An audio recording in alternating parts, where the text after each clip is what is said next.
Assalamualaikum warahmatullahi wabarakatuh. Waalaikumsalam. Suara saya terdengar jelas, Mas? Terdengar, Bro. Eh, em, Boleh saya minta backgroundnya, Mas? Halo, Bro. Ya, halo. Is that Ya, my voice is clear enough? ya, Bro. May I have the background? Nggak denger ya? Sorry, Prof. It's really not clear right now. Nah, ini liputan kok nggak dari itu ya? Kan ini kan saya pakai ini. Oh, ini ya. Ya, mikrofonnya yang mikrofon sama. Halo, Profesor. Yes. Oh, ya. Saya dengeran. Halo, Prof. Okay, you send to my WhatsApp or in this screen? I already shared the background on your WhatsApp. Okay, I will look Yeah. for my WhatsApp.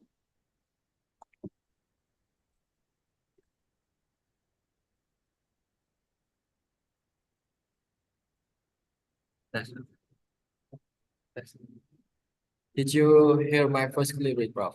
Yeah, it's clear, your voice. All right, Prof.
Professor Sri. Okay, yeah. So I'm ready now. All Sorry, right, I'm ready. waiting So I me. will start the session right now. All right.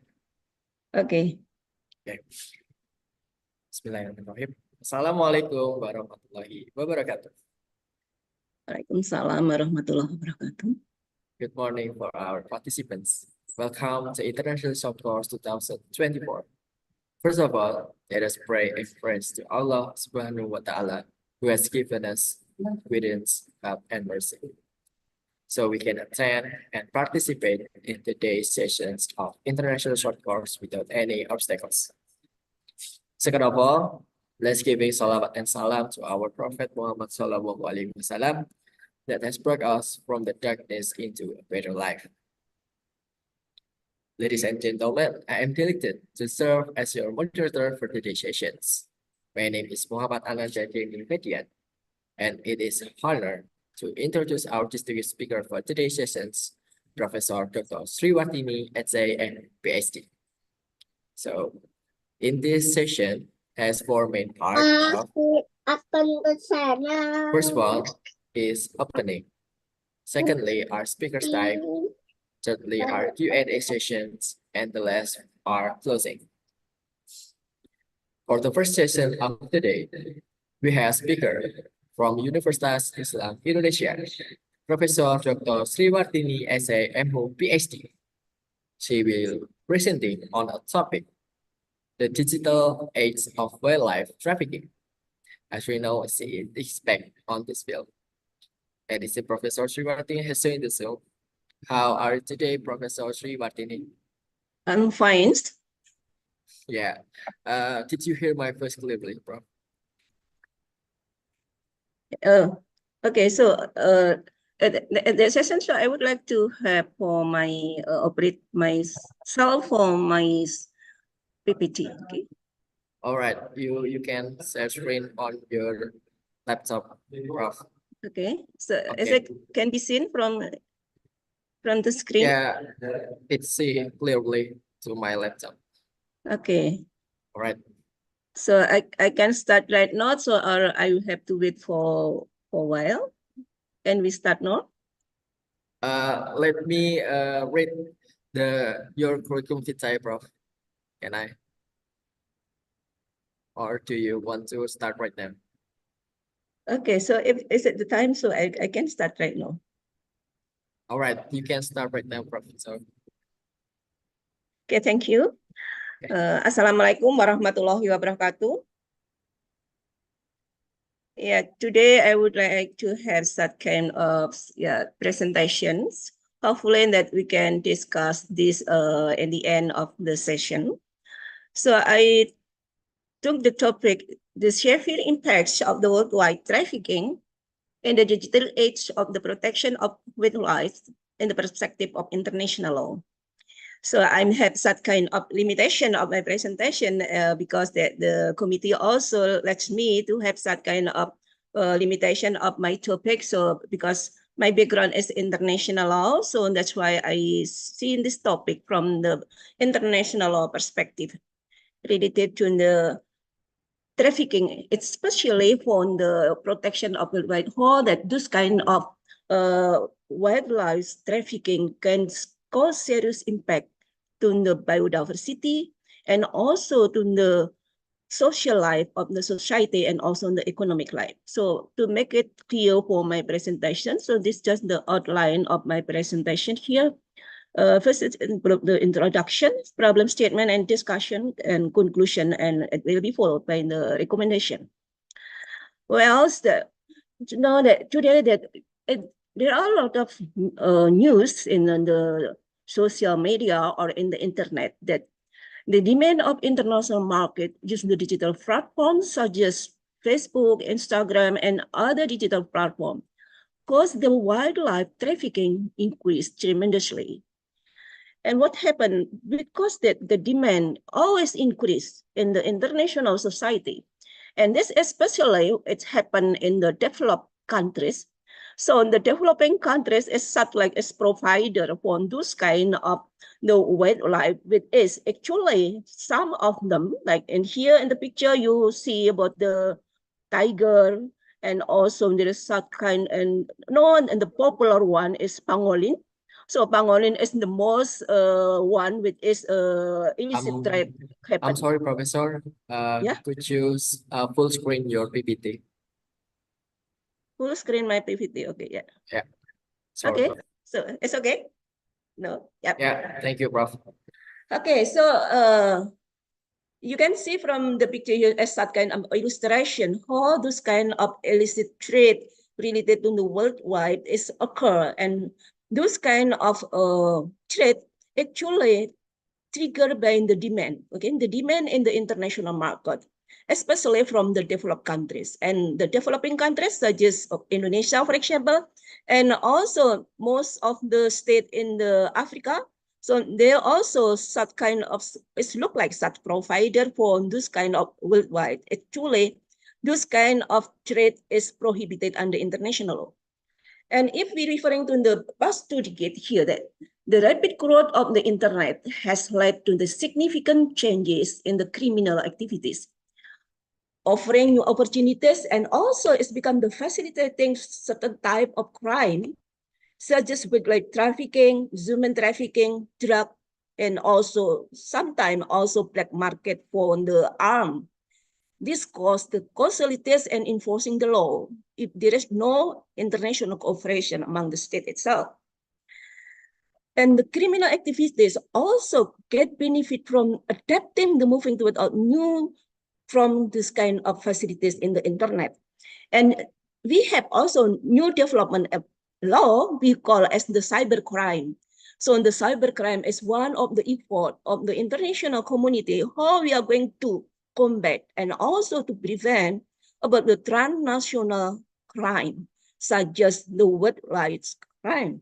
So cybercrime could be defined as an illegal accomplice, for example, by facilitating the use of the network computer, including offenses such as hacking or fraud that already exist within the criminal justice system, drug and wildlife trafficking, when accomplished online. So this kind of trafficking, wildlife trafficking, is also one of the cybercrime. It can classify as such kind of crime. And what is the impact here? The impact of the wildlife trafficking is an increasing threat to national and global security. Why? It's caused certain kind of serious impact that, for example, for the biodiversity, that those kind of threat activities cause decreasing of biodiversity. And when it happens, so it may also affect about the balance of the ecosystem. So the balance of the system is disturbed by this kind of activities. And even worse, because why? That those kind of the illicit trade conducted by the professional crime syndicate, so whose profits sometimes also used for the terrorism activities or the other criminal purposes. So it's not simple crime, but it's organized crime. Even that, for example, from the people who is conducting the poaching in the forest, they don't know who asked him. There is some kind of the chain of the threat system here, which is from actually that the leader cannot be reached by the people who are in charge of hunting in the forest, for example. So, and it's often happen that those kind of trade usually in the black market with like trade, which provide huge profit for actors from developing countries to Western countries, and for example, also in the European Union.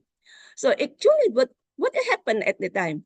Because we know that international law actually is designed by in the developed countries and also in the European Union. They get involved on establishing or designing about international law. But at the same time, also the citizen also violated the law. They know exactly what is the impact if, for example, those kind of like trafficking always occur and cannot be prevented, cannot be mitigated, so it will cause serious impact. And we know at the present time that those kind of impact is not only can be one of the risk of one of the, for example, of the state, but of course those kind of impact, it will be also cause serious impact to the whole society in the world.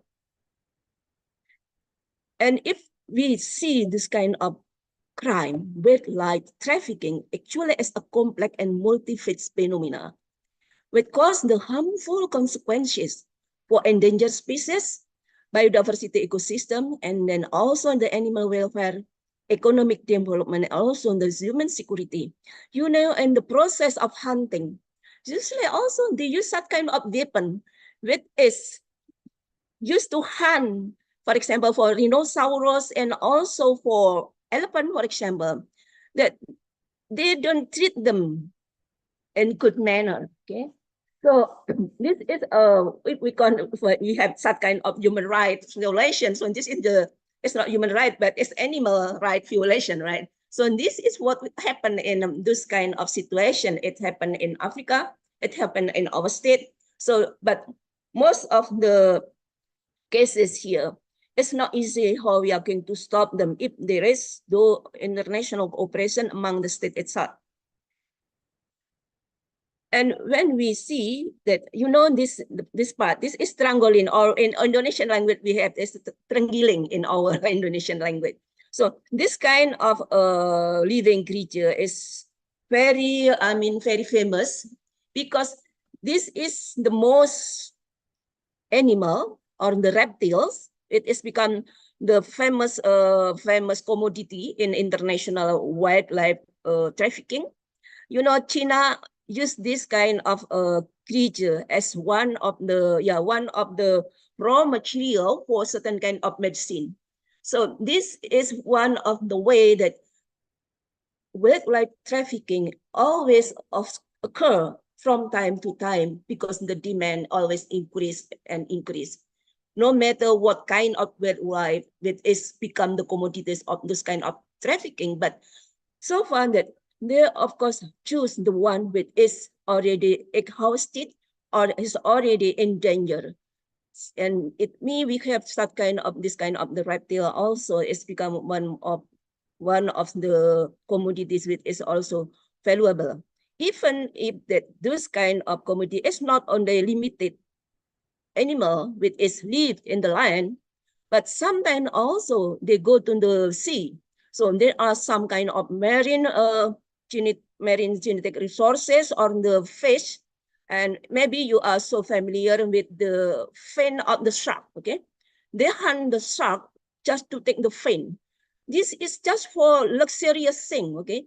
Because to fulfill the desire of the human being. So it's hard that we can say that human is not. So yeah, it's not so have that kind of a good manner how we are going to utilize the creature which is already created by Allah for good purposes, but human has already made that kind of destruction. If for example, shark is the natural predator in the sea, but if most of the shark kill is just only to take the fin, what happened? It will affect about the balance of the ecosystem because shark is actually the natural predator of the other fish. So if the natural predator is staying in that situation, so what has happened in the ecosystem of the sea itself? So this is such kind of the impact if we look at what the natural impact or the environmental impact because of the wildlife trafficking. This is not only one of the impact. And what happened in international law? So international law doesn't directly put this kind of activities, wildlife trafficking, in certain kind of convention. They are distributed or is regulated in various kind of convention or agreement, so that no single instrument contains specific measure aimed at the prevention and suppression of wildlife trafficking. Instead, that international obligation and principle relevant to wildlife trafficking come from several areas of international law, including international trade, environmental protection and conservation, organized crime and corruption, and also the emerging area of animals. For example, when we talk about the trade, in the international trade is one of the way that state would like to improve their welfare of the society, so they had that kind of international relation, including also international trade. However, the commodities which come into the international market, sometimes also including about the wildlife which is actually prohibited. Maybe one of you also familiar with CITES is one of the international agreement, how that this kind of convention is actually regulate about the prohibition to export and import about endangered species, which can be classified into the 3 appendix we are going to discuss later on. So this is just an illustration that the number of times illegal wildlife moves through an airport, even in the airport, they are brave enough to make that kind of trafficking using the air flight. Like China is the number 1. We have Thailand also, and we have Vietnam, Indonesia, Kenya, India, South Africa, Malaysia, and also US. So this is the top 10 of the number of the illegal wildlife it's happened. And the other one also, we had pangolin, or we in our Indonesian like strangling. So this is number of whole pangolin life equivalent size in 1,000. So, and most of them we can found the pangolin in Africa, okay, in Nigeria, for example. So this kind of the reptile is very famous and also become one of the popular for certain kind of medicine, and even that they also eat but the meat. So the sources I took from the United Nations on the organized crime, worldwide crime report 2020. And this is not only the information that we can get. So I also look for the report from the World Bank in 2021 that the digital market, for example, with like traffic hidden in plain sight, okay, IWA investigators survey digital and US market for species that are protected under the US Endangered Species Act on the Convention on International Trade in Endangered Species of Wild Fauna and Flora, and 6 weeks investigation of 34 online marketplace. So that's the digital era here. Exported, okay, become one of the facility that can be used by the traffickers. How they're going to be successful in selling their, we can say it's some kind of product, but it's just the live product from animals, and also sometimes that is the face, which is also become one of the commodities. So therefore, 1,200 advertisement for almost 2,014 animals, part derivative or product of protected species. It's mentioned that they often also sell this kind of animals, live animal, but on the other hand, also part of the animal, like for example, the elephant. So they don't want to sell the meat of elephant, of course. So, but they took the most luxurious thing, the most valuable thing of the elephant, for the tusk of the elephant. So this is one of the way. And the leopard here is in the picture here. So they just took it the skin. And this is such kind of, it's affected also, the demand affected also by culture. So when you have this kind of the skin of the leopard on the tiger, so it's show you what social status that you have, okay? So this is such kind of culture also become one of the triggering factor why that this kind of wildlife trafficking occur in our society. And you know what is the price here? So often the US report found illegal wildlife trade to be multi-billion dollars industry. So this is based on the report of the UNEP and also on the Interpol. So this is real, okay? It's real. So it's very advantageous trade, advantageous activities. So the opportunity to make due profit with relative risk of punishment has given rise to the involvement of organized crime group taking advantage of gap in the legislation and weak law enforcement and criminal justice system. We can see what happened in Indonesia. So those kind of traffic, it's also happened in our state, but it's not only in our state, in African state, as most of them happen there, because you know that in African also has such kind of the animal which is become the favorite animal, which is to be owned by the demand in the United States or in the European Union. And what happened with the punishment itself?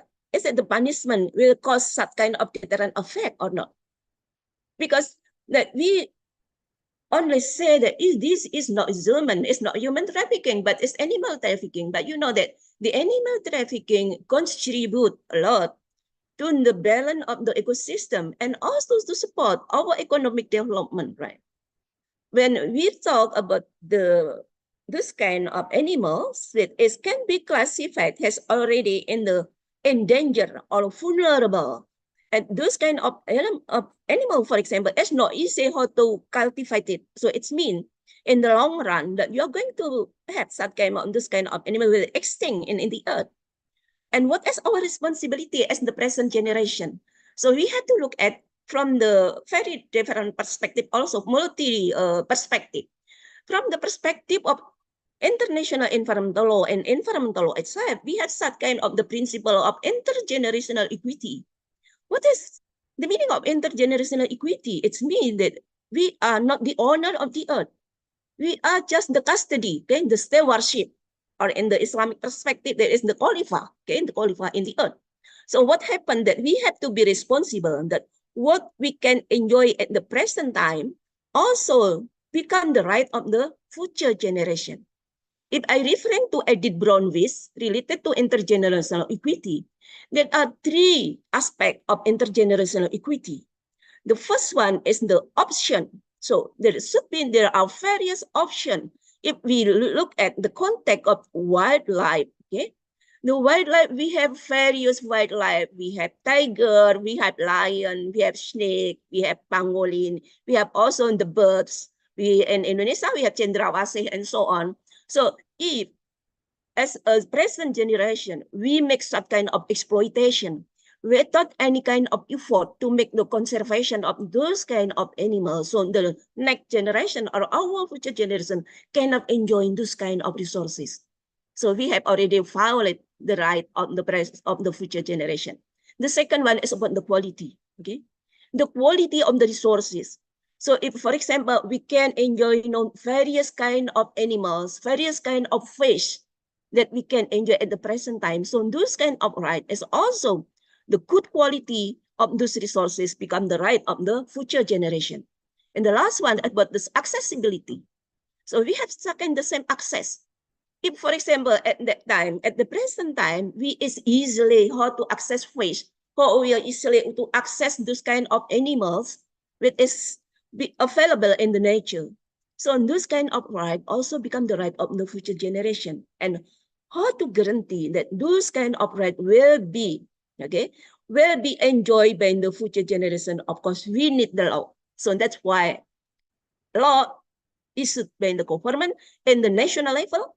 However, in the international level, we have also international law how to make sure to guarantee that the present generation also will be responsible to make sure that the earth will be taken over by the next generation in the same good condition. Okay.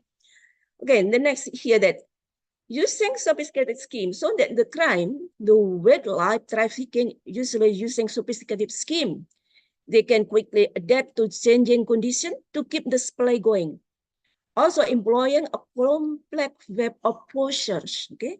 Illegal lodger, middlemen, network of traffickers, transporter and trader. These criminal groups stay one step ahead of the law. So they have already made certain kind of the method, okay, the system that has been created by them in order to avoid, okay, to avoid the enforcement of the law. But is it that we just keep up with this kind of situation? Of course, no. We also had such kind of knowledge. We also had such kind of technology. How we are going to prevent, how we are going to combat this kind of activities which is cause detrimental effect in our human life and also for our environment. And I also referring to the International Maritime Organization. So when we talk about international law, of course, we also touch upon with international organization. And one of the international organization which is connected with wildlife trafficking is International Maritime Organization. Most of the trafficking is not by air or flight because it's very, that is very expensive. But the most of them is through the sea by shipping, okay? Cargo and so on, with maybe camouflage, okay? So estimated generate more than 200 billion US dollar per year, making it the fourth largest illegal trade after trafficking in counterfeit product, drug, and also to humans. So it is not only animal become the object of trafficking, but also sometimes human being. We also have such kind of the international convention about trafficking. Shipping is popular method of illegally transporting wildlife, since it provides cost-effective opportunities for the perpetrators to smuggle large volume of animal and also plant undetected. Because if using the airplane, that's the investigation and the custom is very strict. But in the sea, it may is a little bit not so strict when we go by airplane and we go by ship. Okay, and this is the example of pangolin. So what is my question here is what kind of international legal instrument, and international cooperation that can be used to combat wildlife trafficking? And my second question is what are the challenges and opportunities to enforce the law in the age of the digital era regarding the wildlife traffic? So what is the triggering factors here? Why that those kind of wildlife trafficking occur and it's difficult how to stop it, okay? Or if may to eradicate, it's impossible to eradicate. Maybe that we can try that kind of effort, how to prevent and how to reduce, okay? How to reduce the amount of the trafficking, okay? Web traffic is not only conducted by individual people, but those kind of trafficking conducted by transnational criminal organization continue to pose a threat to the global commercial and financial system as the continued capitalist and economic globalization and integration and the advancement of technology, such as e-commerce and also electric currency. They use also, for example, Bitcoin and so on for the transaction, so it's not easily to be detected. But by using the bank account, it's easily to be detected, right? So the internet technology also become one of the triggering factor when those kind of crime is not easily how we are going to stop it or how we are going to combat this kind of crime. And these are the impact that I also to collect from I have this kind of the sources. So the impact of wildlife trafficking for endangering species, ecological costs, animal cruelty, threat to every species, and biosecurity risk. So what is the impact to this endangering species? So in CITES, okay, Convention of International Trade Endangered Species has already classified about what kind of species is already in the state of vulnerable or endangered. And we can also referring to the IUCN, okay, IUCN red, okay, red plus. So based on the IUCN that there are also some species that is already put on the list. This is very, I mean that is rarely and also almost extinct. And the second one that's still that you can make commercialization of the second classification and appendix 2 of the CITES, but with certain condition, okay, with certain condition has to be fulfilled. For example, that if in Indonesia we are rarely to find some kind of animal like giraffe, for example, but in the other place, another state that see they can cultivated giraffe easily, for example. So this is still that tolerable to be become one of the community of the trade, but the appendix 1 is totally prohibited unless for the education purposes for a research, for example. And the third one classified is the species which is flora or fauna that is can still be one of the commodities of the trade with space with also this some kind of rule has to be accomplished. When it is endangering the species, as I previously also mentioned that when those kind of species extinct in the ecosystem, so it will cause the other species also had such kind of imbalance, okay, imbalance situation. For example, if there are a lot of birds is already hunting, for example, okay, and what happened with the other living creatures here? But is the natural predator of the other certain kind of pests, right? But when the bird extinct, so it will be growing up all this kind of pests which is become the actually it's become the food of the bird itself, but no, there is no bird. And for example, we have here like giraffe, we have also the, for example, in here we have the tiger, we have the lion itself in the jungle or in the forest. This kind of living creature, of course, has that kind of function. So when this kind of population is decreased tremendously, so it will cause imbalance ecosystem and will cause that kind of disaster. And ecological cost, okay? The second one is about ecological cost. What is ecological cost here? That how to maintain and how to make that kind of the conservation is not easy. And also we need time, we need financial support and so on. So when those kind of wildlife creature has already in the situation and condition which is very vulnerable, so we have to spend, of course, a lot of money how to make them exist, how to maintain them can, yeah, stand life. Okay, so this is we need a lot of financial support.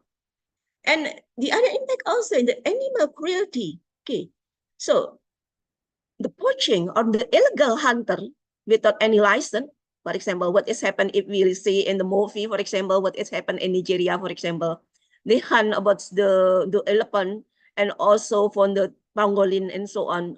What kind of weapon they use? Okay, so this kind of cruelty is happen in the real life, and human doesn't have any kind of what we call as empathy to the animal, right? So this is what happen in the reality. The animal cruelty happen in the activities of wildlife trafficking.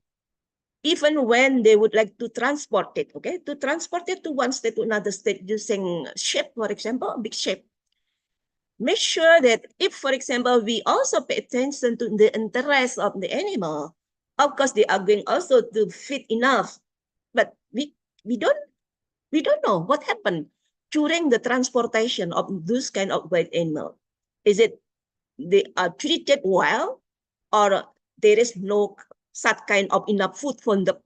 So this is one of the thing that we have also to consider as that kind of the animal cruelty.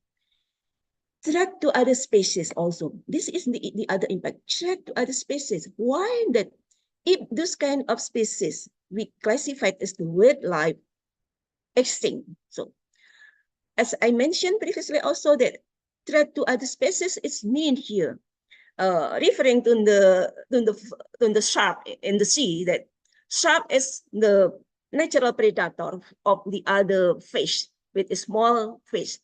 So that the population of the fish can be controlled, okay? So the ecosystem will be balanced. But if most of the shark has been hunting and killed, so what happened? So this kind of food, there is no fish.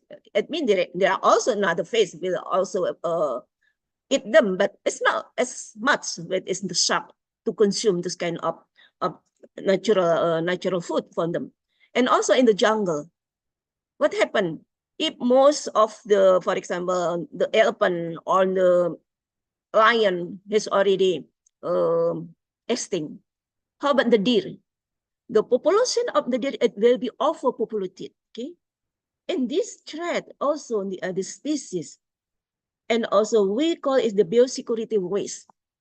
Why this biosecurity waste? It may happen. Yeah, I ever read about the iguana. So the green iguana, it is one of the type of the reptiles.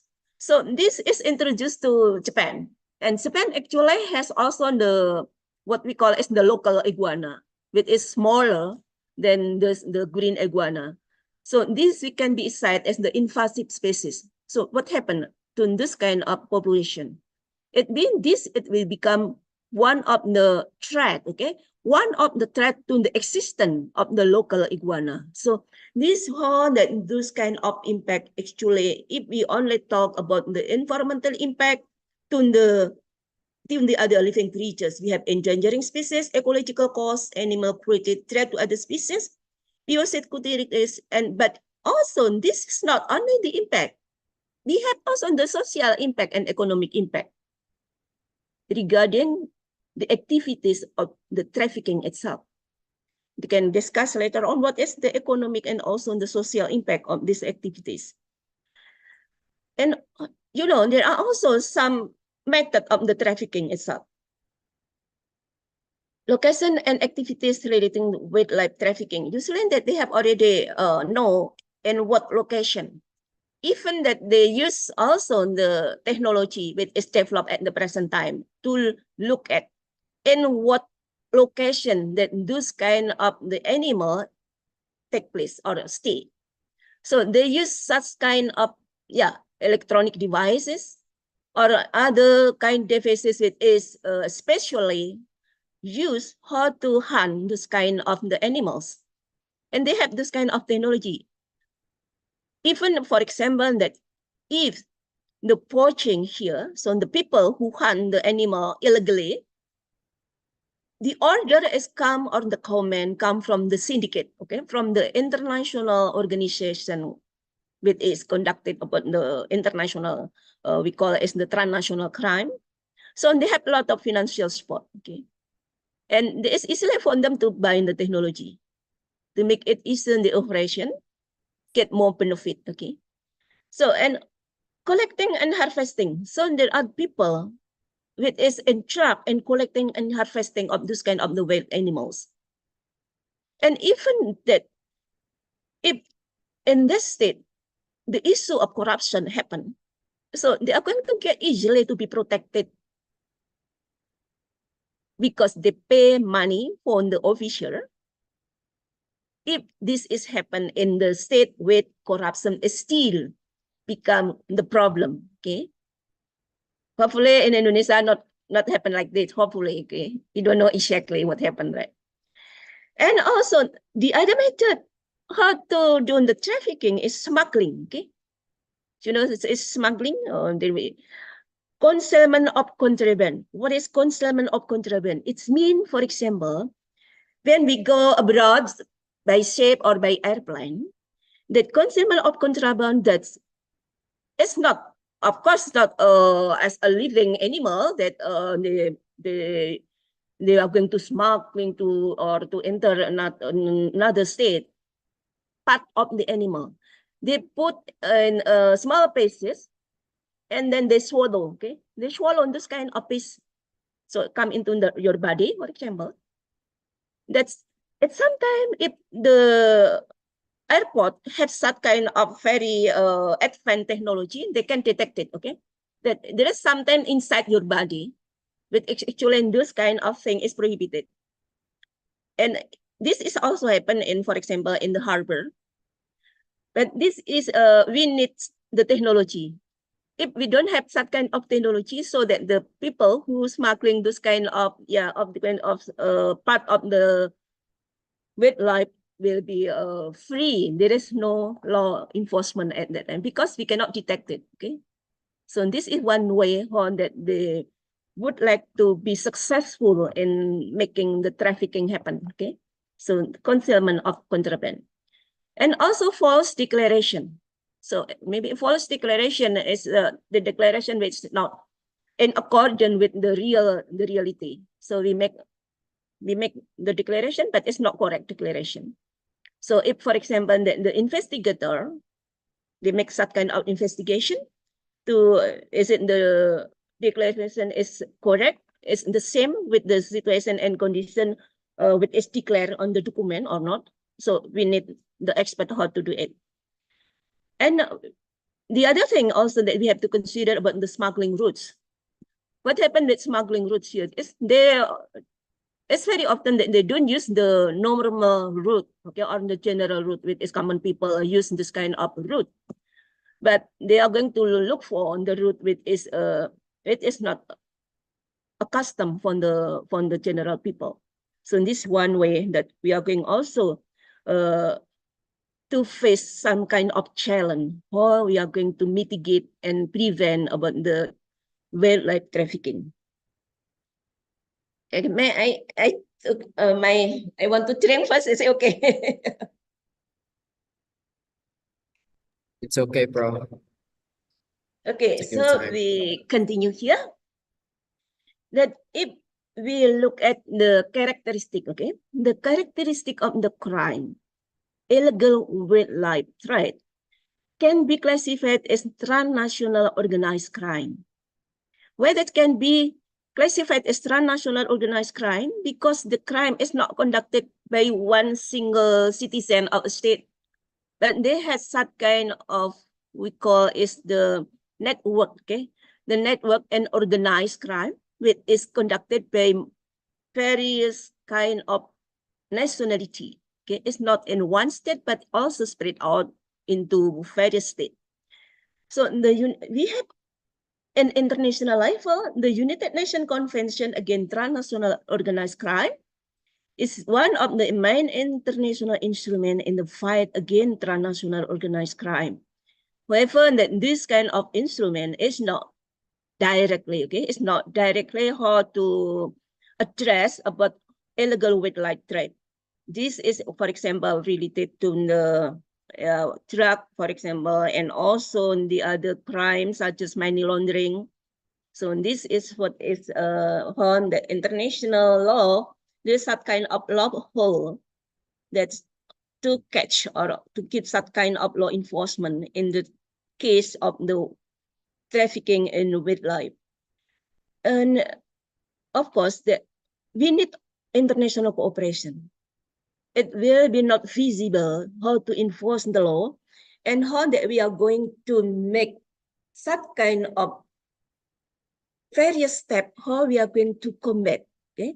How we are going to prevent or to mitigate without any international cooperation. So I would like to referring to the international cooperation, which is commonly, they use the international organization as the institutional body how they can cooperate each other. On the other hand, also that they use the international agreement or convention how to make cooperation among the states in order to have the same objective, combating about the wildlife trafficking.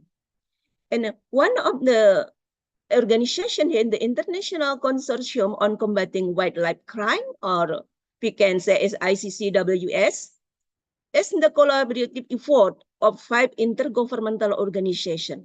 So this international government organization, it's mean that it's the public, okay?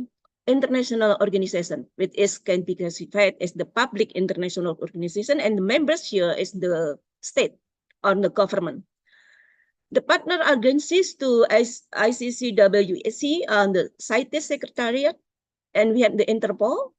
We have also the United Nations Office on Drug and Crime, the World Bank, and also World Customs Organization. So those kind of organizations work together. How they are going to combat about wildlife crime. And one of the we call as the transnational crime and organized crime. Okay. Some people also keep the terminology, different terminology, but actually it's almost the same meaning.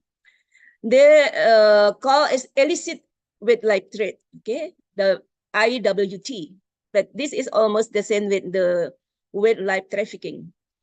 And smuggling of animal products are matter of custom and border control authorities, okay, and addressed through the World Customs Organization. So the function here of the authorities here is very important function because of course they are going to cross border among states, okay?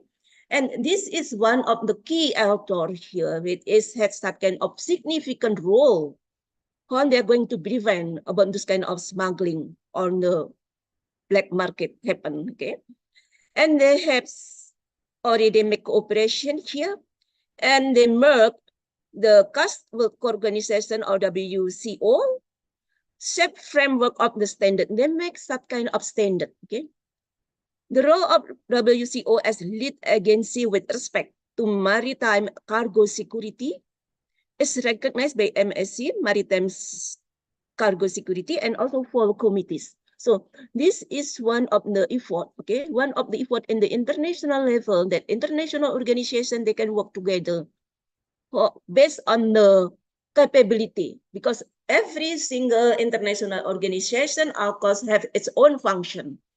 They have its own capability and what part of the wide trafficking that can be done or carried out by this kind of organization. And based on the SAFE framework of standard, which is actually become the authority of the International Maritime Organization, they have 2 pillars here, which is custom to custom pillars and also custom to business pillars. So there are 2 things which is important here. Why that custom to custom pillar is important? Because The relationship between custom and custom seek to encourage cooperation among custom and other competent authorities on the basis of common and accepted standard. For example, for what purpose here? For the data exchange, risk profile to maximize the security and also the facilitation of the international supply chain. It's not only this, also the central to the pillar is used by custom authorities to advance electronic information. Okay, the information is very important here to cut the chain. Okay, to cut the chain of the trafficking as part of risk-based cargo security strategy. So if they can work well, the cooperation can done well. So hopefully that we can make the mitigation. But however, if there is no cooperation, of course, it will getting worse in the future. And what is custom to business is the second pillars here. So it's not only cooperation between custom and custom, but of course, they need also to cooperate with the business authors. What is the function here when they have good cooperation with the business author? That the custom authors to establish partnership with the private sector, particularly through the creation of international system of authorized economic operators, where the business that offer a high degree of security, there will be guarantee and respect of their role in the international supply chain. For example, by meeting certain criteria in the SIP framework or standard, they are going to receive tangible facilitation benefit, such as quicker movement of low-risk cargo through the custom. So they're going to get some kind of the privilege if they have good relationship. But it doesn't mean that if they have good relationship, then there is no investigation. Of course, that before they're good, go into the harbor, for example, they are going to also to make that kind of investigation relating to the exported product or imported product. And this is one of the example also that actually, if we can also relate to the SDGs, maybe all of you have already known what is Sustainable Development Goals, which is become the agenda, international agenda, which is become will be reached in 2030. There are 70 targets, right? And in this slide, I only took three of the 17 targets. First is getting to the responsible consumption and production, and then life below water and life online. So in this case, why that we have to be responsible consumption and production? It means here, if we related to the trafficking here, that if we are as good consumer, okay, as good customers, we have to be responsible. What kind of product that I consume, for example? Is it this kind of product is derived from the wildlife which is actually in danger? For example, that this is the meat of the green turtle, for example, the green turtle has become one of the endangered species. And this is the meat is come from, for example, also is from the species that is actually almost finished. So as the good consumer or responsible consumption, we have to choose which one we would like to consume. Also, the production, responsible production. The process of production, the material that we use for our product, is it we use some kind of thing that is prohibited or not? So that the role of the business author is also has a significant role how to support about to prevent and also to mitigate about the illicit trade related to the wildlife. And we have also life below water here, so that how that sea is one of the resources. There are a lot of resources that live in the sea. And wildlife is not only that we referring on the land, okay? The land, of course, there are a lot of living creatures live on the land, but there are also a lot of living creatures that sleep on the water. So how we are going to utilize this kind of resources to improve our welfare? But if, for example, like what we call is the IUU fishing, which is happened, so the IUU fishing also threat, okay? Threat about the balance of the ecosystem, because that this kind of activities usually is illegal. They don't care about the rule, for example, regarding the equipment that they use to catch the fish. They don't following about the rule, how they are going to use certain kind of equipment which is environmentally friendly, for example. And also we consider the life on the line, and we referring to the ecosystem in the jungle or in the forest, so that the forest is one of one of the resources which is not only need by certain kind of countries. Like for example, in Indonesia, we have tropical forest, which is quite beautiful forest. However, that those kind of forests is not only for the interest of the people who live in Indonesia, because forest has that kind of function. One of the function is how to absorb the carbon and also how to release the oxygen. So the existence of forest will support the international community how that we are going to reduce about the emission. But in the context of the protection of the wildlife, if for example, and manage the ecosystem in the forest well, so that the existence of the forest will be occur. But if, for example, the ecosystem of the forest has been disrupted by the human being, actually that's what is happened or the damage which is happened in the forest is not only because of the natural disaster or because of the behavior of the living creatures who live on the forest, but because of the human activities itself has already disrupted their balance ecosystem. And it's not only in the international, what we call is the international with its universal characters, because we don't differentiate in what kind of region the state come from, but they can cooperate each other in the international level with its universal. However, we also can make some kind of approach, which is the regional approach. Okay, and interregional cooperation. For example, in ASEAN, we have ASEAN, for example.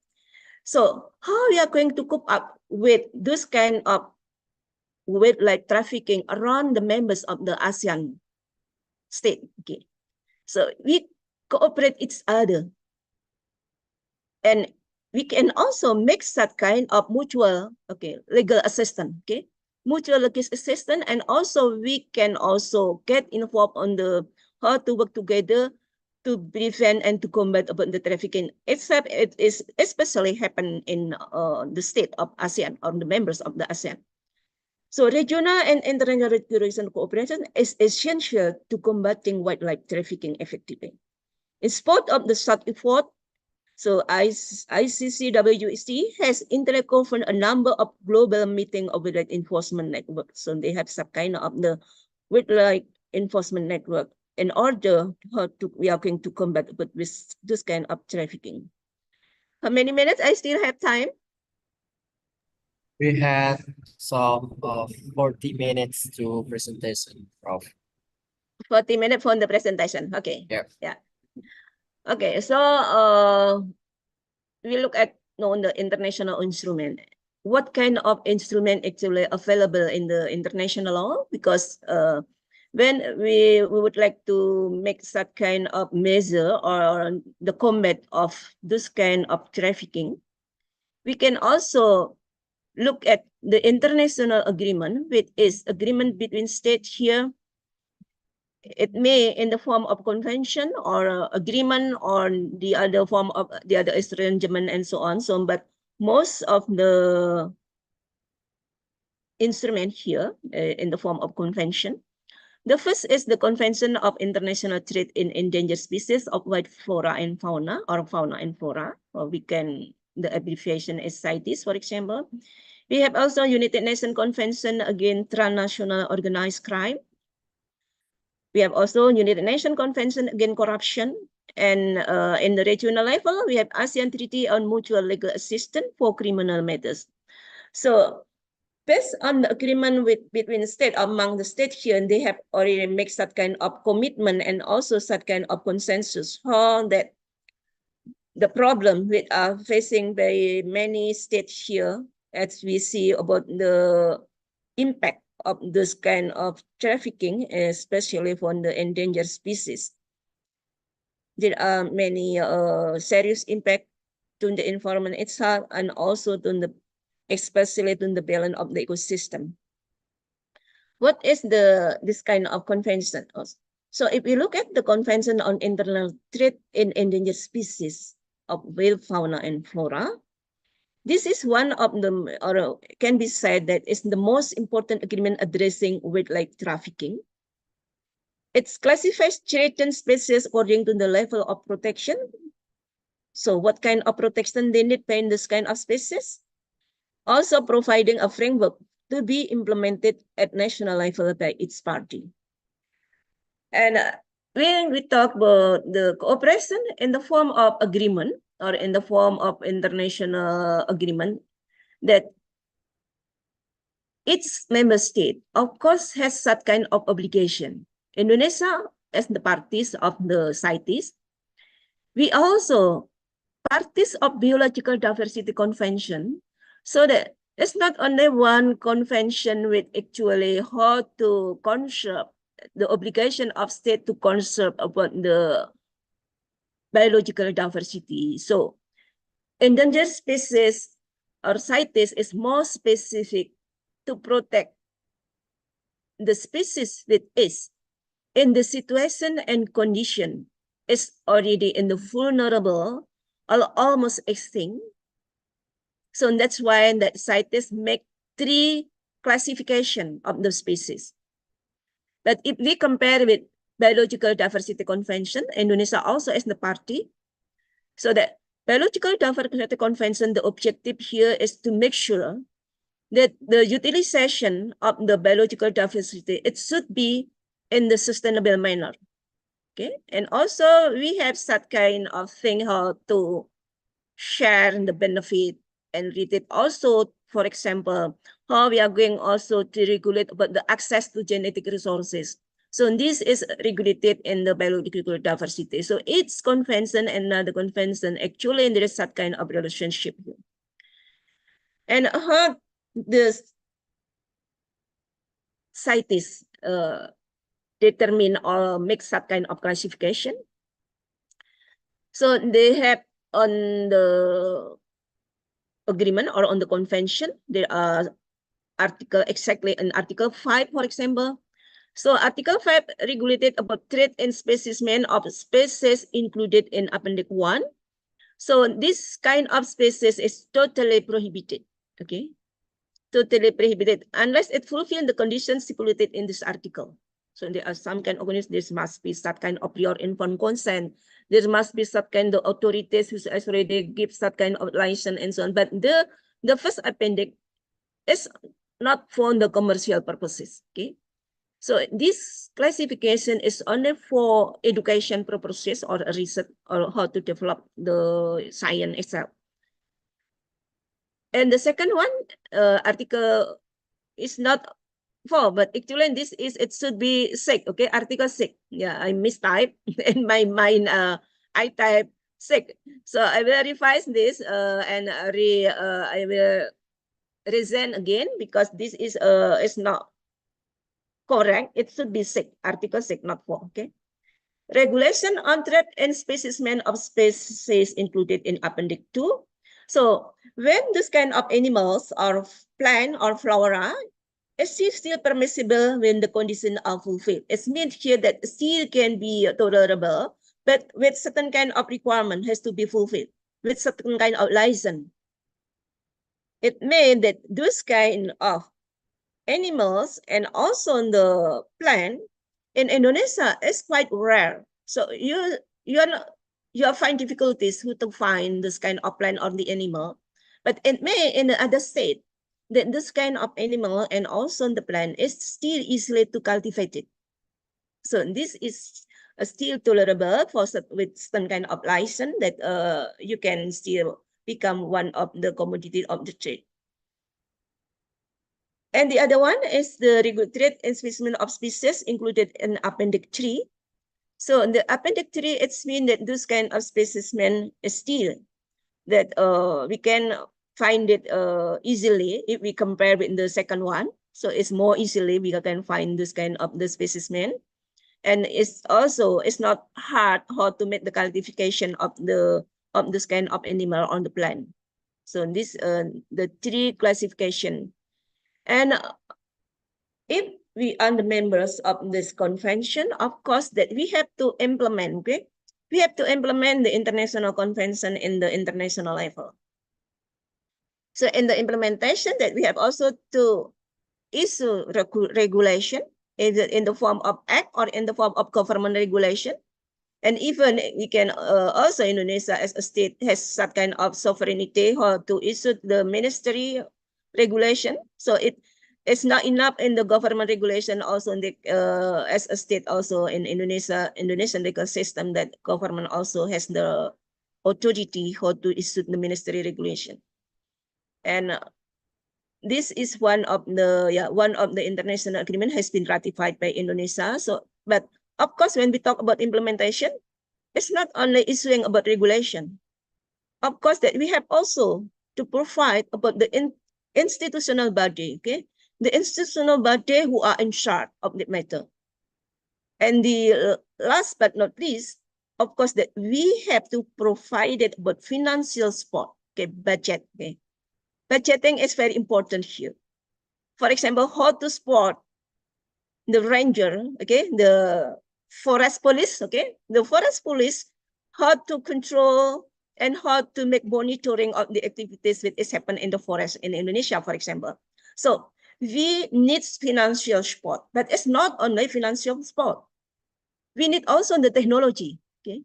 We need also the technology. We have to find, for example, in what spot, okay, that there is some kind of poaching or illegal, okay, illegal hunting. So if you don't have any kind of technology, of course it will be hard. Who is going to find the perpetrator on the wrongdoer here? So financial support, technical matter also that they have is one of the requirement to be successful in, for example, controlling and monitoring of the activities in the jungle, for example. And the other agreement or the other convention which is also touched upon, or there is the relationship with the wildlife trafficking, is the United Nations Convention Against Transnational Organized Crime, or UNTOC. This is very very popular convention. So UNTOC aims to promote cooperation to prevent and combat transnational organized crime more effectively. It also contributes to the defining and organized criminal group structure with 3 or more persons for a period of time, acting in concert to commit one or more severe crime or offenses in order to obtain directly or indirectly of financial or other material benefit. Because you know that the character of transnational organized crime is very hard. How we are going to catch, okay? How we are going to chase this kind of people who get involved on this kind of crime activities. Even that from the financial spot, it's not easy to track, okay? To trace what is the sources of the financial spot. And this get advantage from the development of technology in the internet.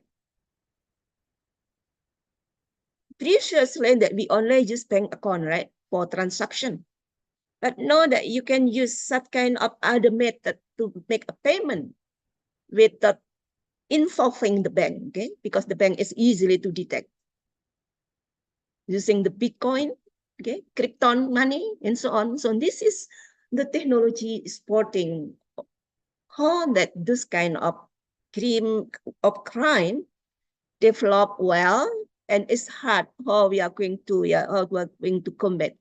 But actually on another side, also that we had that kind of opportunity.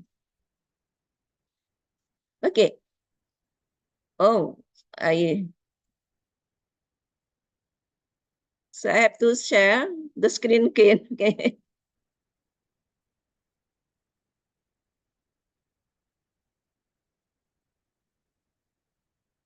Yes. So what happened in here that even a preamble on the UNCLOS said it mentioned that this convention also constitute effective tools. Tool is that kind of instrument and the necessary legal framework for the illicit trafficking in endangered species with flora and fauna. If, for example, we look at just the wording, okay, just the wording of the convention, it's not directly that they mentioning about, for example, how that we are going to take steps upon, or we are going to take what kind of measure, what kind of measure that we can be carried out in order to prevent about the illicit wild flora. But we can also looking at from the experience, which is they can also make some kind of combating in drug, okay, in drug transaction. So that drug is also one of the illicit crime, also in the human trafficking. So this is just the commodities is different here. But the character, okay, the character of the crime is almost the same. But for example, that how they're going to be able to avoid upon the law. There are many kind of method always that they do.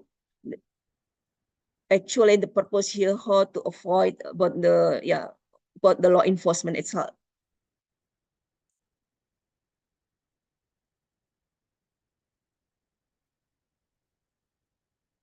And the other convention, maybe you are so familiar with this convention, just the United Nations Convention Against Corruption. So in Indonesia, that we have such kind of many cases about corruption, and Indonesia also has ratified about this. So in the UNCIC, the text of the convention doesn't explicitly mention or order action that must be taken by state parties to prevent illegal wildlife trade. There is no wording there. If you read this convention, you are not going to find related to the order what kind of measure that has to be done or to be performed related to the illegal wildlife. But there is the link, okay, between illegal wildlife trade and corruption-related crime, such that it can use as the money laundering. Okay, so and of course that if in a state the corruption still become one of the problem that easily for the international organized crime, for example, to do the activities of trafficking for the wildlife, because bribery is become one of the instrument how to make sure that their operation will be successful, because they can pay for them, and there is no more control, and they can we can say that is in the quote some kind of freedom to conduct about the illegal wildlife transaction. And the last not least also, of course, there is unless only a few international agreement that I deliver on this occasion, because that we're not enough time if I have to explain many kind of convention. So ASEAN Treaty Mutual Legal Assistance for Criminal Matters, and this is one of the way how the regional cooperation among the members of ASEAN state can make cooperation how to combat about the illicit trade, and especially for the wildlife. And what is the aim here is to improve the effectiveness of the law enforcement authorities of the parties. And what kind of method? Of course, in the prevention, investigation, and also the prosecution of offenses through cooperation and mutual legal assistance in the criminal matters. So this is one of the way that the regional cooperation is necessary that we have also to establish, because in the regional cooperation we have some kind of close relationship. For example, that Indonesia with the members of the ASEAN state or ASEAN member countries, of course, we have closer relationship. If we compare, for example, with the state which is in Africans, for example, that yes, we have a good relationship, but it's not so solid as we are as the member of the certain kind of regional organization such as ASEAN. They have their own organization only, especially for the African. And also, for example, in American, the Latin American also, that they have that kind of organization European Union also, this is that kind of the example of regional organization, how they are going also to have that kind of cooperation in the regional level in order to combat about the wildlife trafficking. Okay, now we go to the national instrument. So if we have already know and understand what is in the international level, what kind of obligation of state, what kind of right of the state based on the consensus that is stipulated in the agreement or in the convention. Of course, that the instrument in the national level is very important here. If there is no regulation on it, mean that the absence of the regulation related to the trafficking in national level, it will cause serious impact also to the existence of wildlife in the national level. And if we look at Indonesia as the one of the example here, that Indonesia actually has already provided some regulation which is related to the protection of the wildlife. Okay? And we ratified also CITES, we ratified the Biological Diversity Convention. We also ratified the Ramsar Convention, which is Ramsar Convention is related to the wetland. Of course, that in the wetland there is some kind of living creature which is very unique. But the Biological Diversity Convention is one of the conventions which is put obligation to the state to maintain the sustainability of the biodiversity. So that if we talk about biodiversity, so that Convention of Biological Diversity is more general. Okay, the protection is not only for the sake of the endangered species, but all the living creatures become the biological diversity, plant or animals. It's not limited on the land, but also including the plant and animal which are available in the sea. But of course, there is that kind of limitation of state. State only has that kind of jurisdiction in the national territory. For example, that the forest, the position of forest is in the territorial of state. However, as the members, okay, as the member of international community, Indonesia doesn't have freedom, okay, doesn't have freedom for example, to manage the forest. It's mean that yes, Indonesia has that kind of freedom, but how to manage the forest? It should be in accordance with the agreement which is occur in international level. We have the forest principle, which is adopted in 1992 in Earth Summit, which is held in Brazil, in Rio de Janeiro. So one of the agreement at that time, also forest principle, we have also the Biological Diversity Convention, and then we had Climate Change Convention, Agenda 21, Rio Declaration, and the last is about the forest principle. So based on the forest principle, that the forest, it should be managed in sustainable manner. It's mean that we as a sovereign state doesn't have any, freedom to cut all the forest which is available in Indonesia. If we talk only about the national interest, and we have also sovereignty, that of course, because the location, the forest is on our jurisdiction, national jurisdiction, of course, we have that kind of freedom.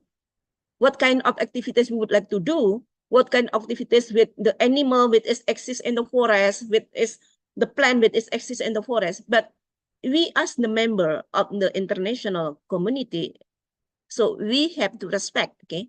We voluntarily respect those kind of rule which is become the consensus, the agreement among the state. So this is the legal consequences that we have to respect them. And we, Indonesia as a state also has issued some regulation how to implement. And according to the consensus, to the agreement, we make that kind of regulation. And also the institutional body. So if we're referring to CITES, that there is also what we call as the national focal point, and also the competent national authority. So what is the function here? That based on the function that the national focal point that this is an individual person which is determined by the government that this person is in charge, for example, to give information, to give certain kind of, to determine whether certain kind of activities related to the wildlife, is it permissible or not permissible? So this person is in charge of the matter. He call is the national focal point.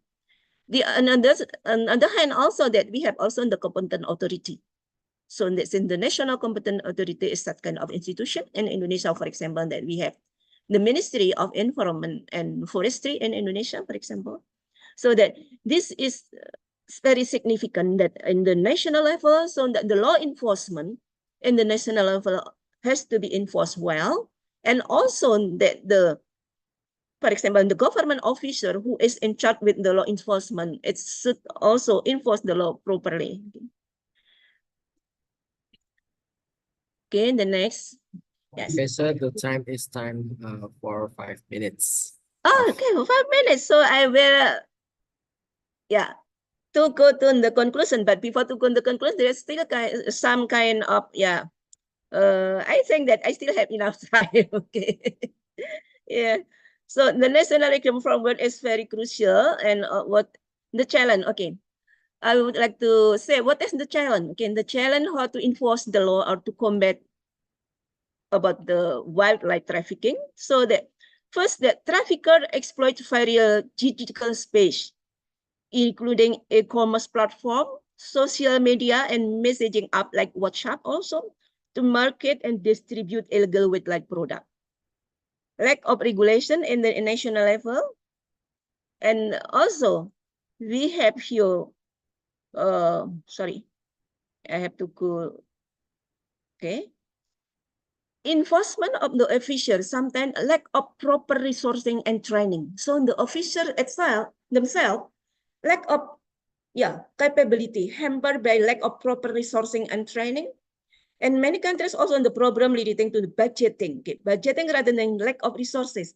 They have the resources, they have the human capital here, but how about the budget? Lack of budget. General law enforcement authorities even have little experience and competence in dealing with wildlife trafficking. Specialist agencies are often understaffed, poorly trained, and underfunded.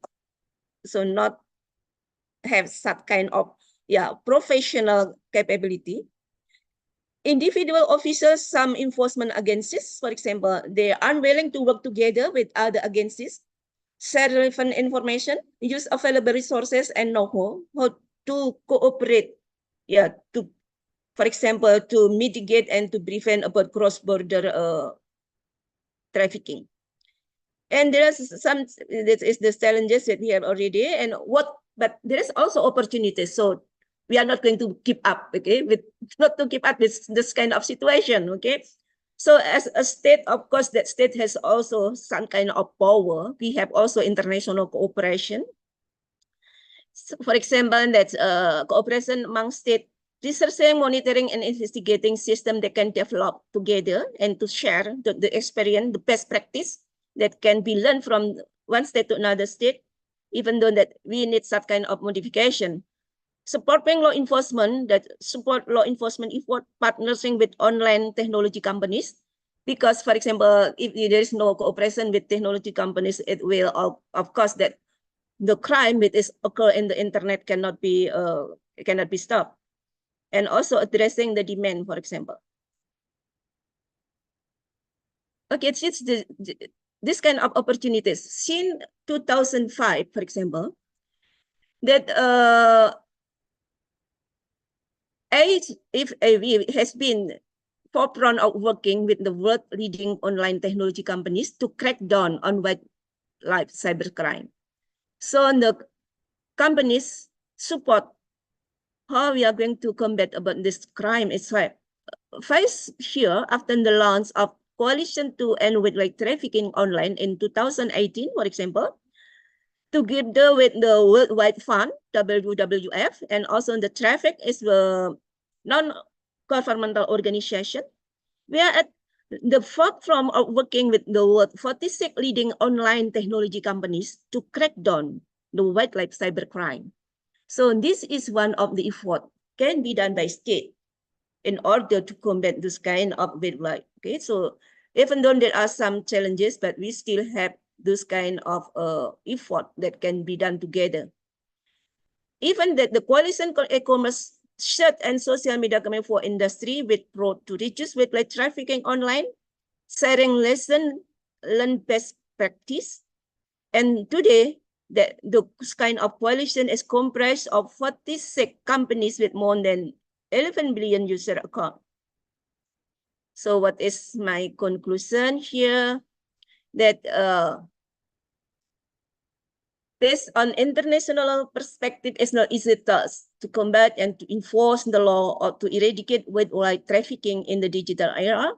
However, there are some opportunities that can be carried out by international communities to overcome the difficulties, such as by strengthening international and regional cooperation and commitment, and also all the stakeholders with its charge in the law enforcement and encouraging the public participation to combat wildlife trafficking for the sake of the present and the future generation. Again, that's all my presentation. Wassalamualaikum warahmatullahi wabarakatuh. Waalaikumsalam warahmatullahi wabarakatuh. So I have to close. We will go into Q&A session, Prof. Yeah. Okay. Okay, thank you, Professor, for that insightful presentations. Now we will going into Q&A sessions. Because of time reasons, we only accept 4, 2, or 3 questions. Please type your questions in the text box or use the raise hand feature to ask the questions directly.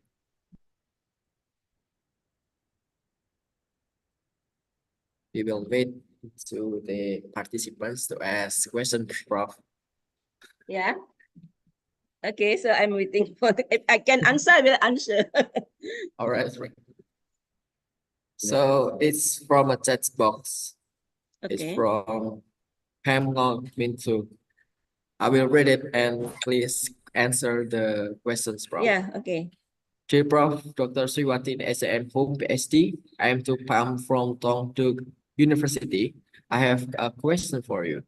What do you think is the most effective way to stop the cross-border wildlife trade? What is the role of international organizations in this task? Thank you. Okay, thank you for the question. I really appreciate for this question. So what kind of method or what kind of the measure that can be performed in order to prevent or to combat about cross-border illicit trade, for example. So as I referring to the International Maritime Organization and also from the international organization related to the custom. So they have also that kind of organization from the custom so that they work together. And in the border, especially that if we talk about border in the land, for example, so that they have that kind of cooperation among the custom between one state and another state. And also that is important also that we have to maintain the relationship between custom and the police itself, because the two kind of institution has a very significant role in order to combat and also to make law enforcement to the illicit wildlife trafficking or illicit trafficking of wildlife. So in this kind that cooperation is one of the method that or one of the measures that can be done by state in order to enforce the law and also to prevent such kind of crime which can be classified as the organized crime, because involving is not only for one state, so the citizen from one state, but also the citizen from the other state. Even they have such kind of complicated financial system that is not easily to be traced what kind of sources of the financial system here that they conducted. Yeah, so what I mentioned here is related to international cooperation between custom and custom among the state itself, and especially in the border of the land. But of course, this kind of crime is not only occur in the land, but sometimes also in the sea. So that is the international cooperation between custom among state is important, and also we can get involved the Interpol also. So the state also as the members of the Interpol, so they can also cooperate using the Interpol as one of the institution also has can help or assist how to prevent this kind of crime happen. I hope that I can answer your question. All right, thank you, Prof, for the answering. And this is the last question from Halima. It's from University of Bangladesh. The question is, what does wildlife contribute to the development of a country? What does? Would you like What to repeat? does wildlife contribute Okay. to the development of a country? Okay, thank you for the question. So that's what kind of contribution actually when we maintain or we make that kind of conservation of the wildlife, when that we make that kind of prohibition for this kind of wildlife. Okay, wildlife actually that is we need this kind the existence of the wildlife because those kind of living creatures, whether plant or animals, they have the function, okay, ecological function that they make the balance of the ecosystem. For example, I mentioning in the jungle or in the forest that there are some of the natural predator, but of course there are also the natural food for them. So it's like the food chain, okay, and like the food chain. So if there is no disturbance or one of the species is not extinct or they are going to disappear on this kind of ecosystem, so they are going to maintain about the good relationship among the living creatures here. And what is the contribution to the economic development, for example?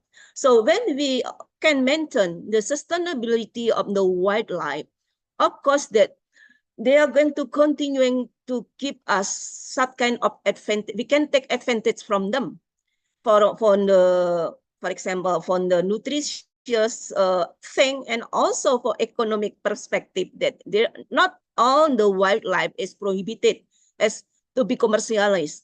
But we can take advantage from this kind of wildlife that we can also, for example, some of wildlife can be cultivated easily. So this, we can take advantage of this. But of course, for this kind of living creatures, which is classified as wildlife, it is hard how to cultivate them. So this, of course, it will some kind, there is the rules on that state have some kind of authority to issue some kind of rule, and they can make assessment first.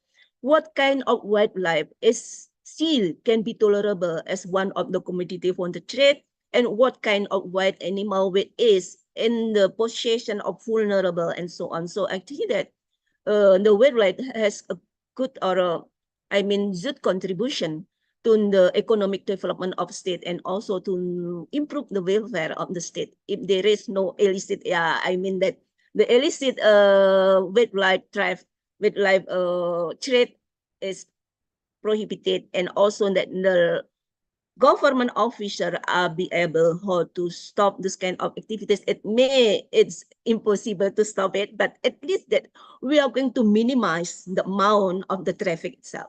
Yeah. Okay, thank you, Prof, for the answering. And maybe because of time, we can still have one more questions. So Okay. any participant that want to ask, please type in the chat box or raise hands.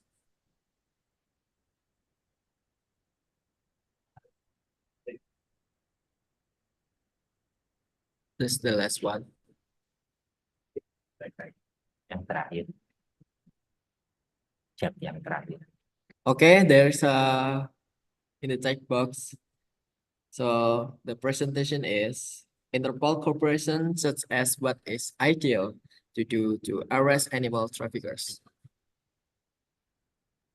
Okay, thank you for the question. So Interpol, what is the function of Interpol? Why that there is also touched upon with this kind of the trafficking with like trafficking, because this kind of organization, international organization, has also one of the touch here is how to combat about the transnational crime and also the organized crime. So using the, we can say that that kind of service, it's not that kind of services, but it's that kind of the function. Okay, the function of the international police organization is how to share information and how to make that kind of assistance.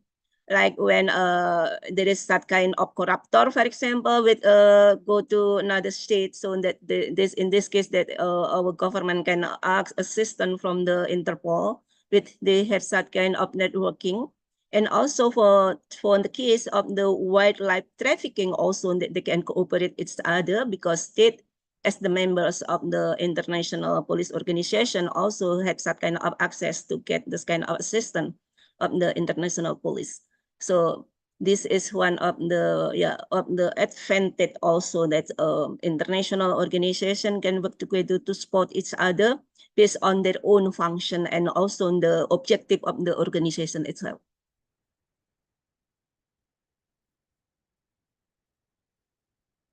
Okay, thank you, Professor. Because time reason, that's we come to the end of our sessions, and I would like to say thank you to our speaker of the sessions, Professor Dr. Wartini, for the insightful presentations. So You're welcome. we really appreciate it, and we hope that these sessions will improve our knowledge. As a moderator, I deeply apologize if I had a misspelling word. And that's the end of this session, Prof. You may to leave the Zoom and say goodbye to participants. Okay, thank you very much for everybody here who attend the Zoom here, and please apologize me if something that is maybe not make you comfortable with me. Assalamualaikum warahmatullahi wabarakatuh. Thank you. Salam. Thank you, Prof. So also don't forget at 1 p.m. in Western Indonesia time, we will meet again with Professor Dr. Aidil Fitrijada Azhari, SAMHO. To all participants, you can fill the attendance list that appears on chat rooms. Stay tuned, and I will close the session. Thank you for joining International Short Course 2024. Wassalamualaikum warahmatullahi wabarakatuh.